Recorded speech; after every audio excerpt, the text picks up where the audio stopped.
Hello, today I'm going to review the Sonic the Hedgehog Jakks Pacific Collector's Edition Classic Sonic figure.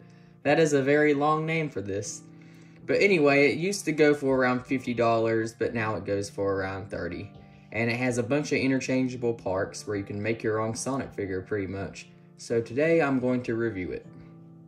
The actual Sonic figure is probably the best Sonic figure I've seen. He's very accurate to the games, and he has a bunch of joints that you can bend. Like, he has joints in the hands, like this. You can also change the hands, which I'll show here in a minute.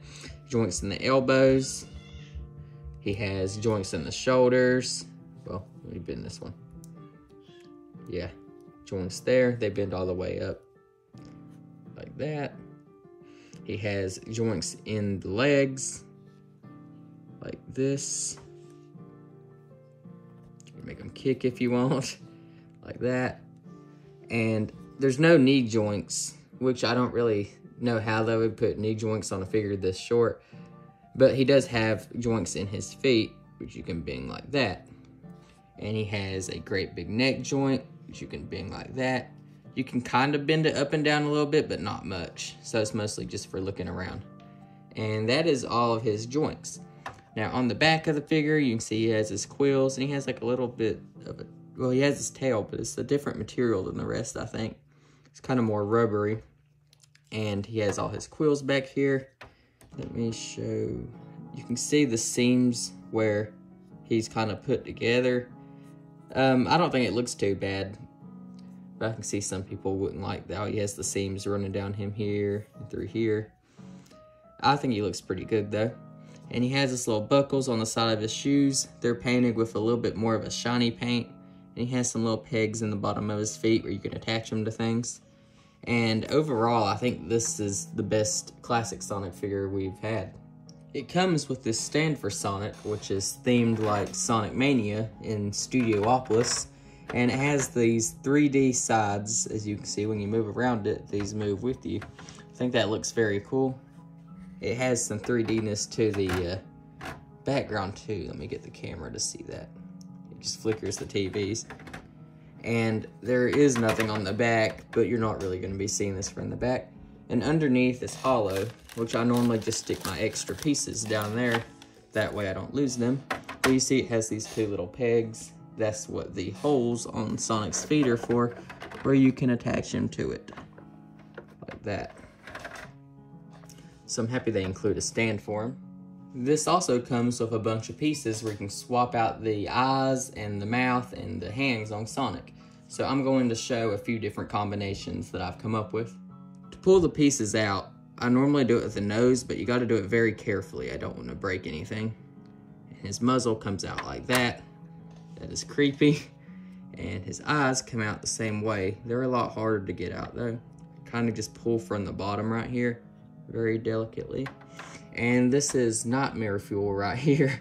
That's just really creepy. But that's how the pieces come out.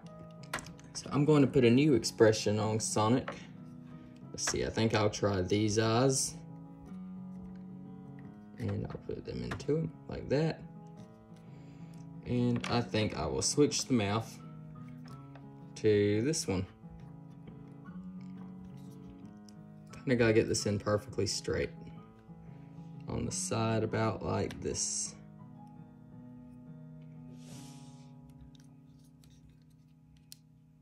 Almost there. There we go, that looks good. There, now he's a little bit depressed, he's confused, I don't know what's wrong with him. But I'll show you how to change the hands as well. Now they just pull off of a ball joint, but you definitely don't want to just yank it off because you could end up breaking one of these joints. I normally just grab from right here and then pull.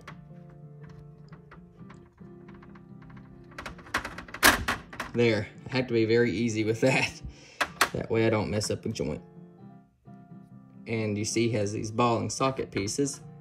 So to put another hand on, you just stick this in like that. Hang on.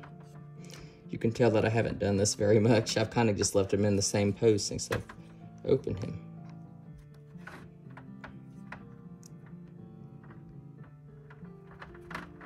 Almost there. There. And now we've put him in another pose. Yeah, so I like that you can change all the little pieces to him. I find that to be very cool. He also has some fists.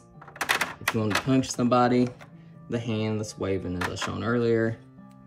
He's got this mouth of a smile that's different than this one. And he's got also some eyes where he's squinting. But yeah, I think this is a very cool figure. As I said about the joints earlier, they are delicate. And I don't know if this one has started to get a little bit of a crack in it or not. Let me put the light on it. I'm trying to get the camera to focus. Okay, yeah, here we go. I don't know, it seems this one's more cracked than the other one. I don't know though. But I would be careful. I wouldn't change the hands on these too much because of things like that. I actually kind of regret doing this, as you can tell from the tone in my voice.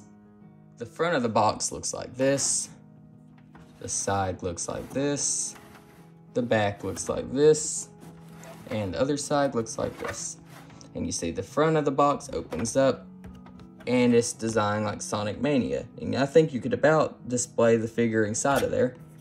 And on the top of the box, it's clear, we can see down into it. And the bottom of the box looks like this. Overall, I think this is a very good figure. My only problem with it, which is a really big problem, is just how delicate the joints are on him. But other than that, this is a very solid figure and probably it is the most accurate classic Sonic figure, I think.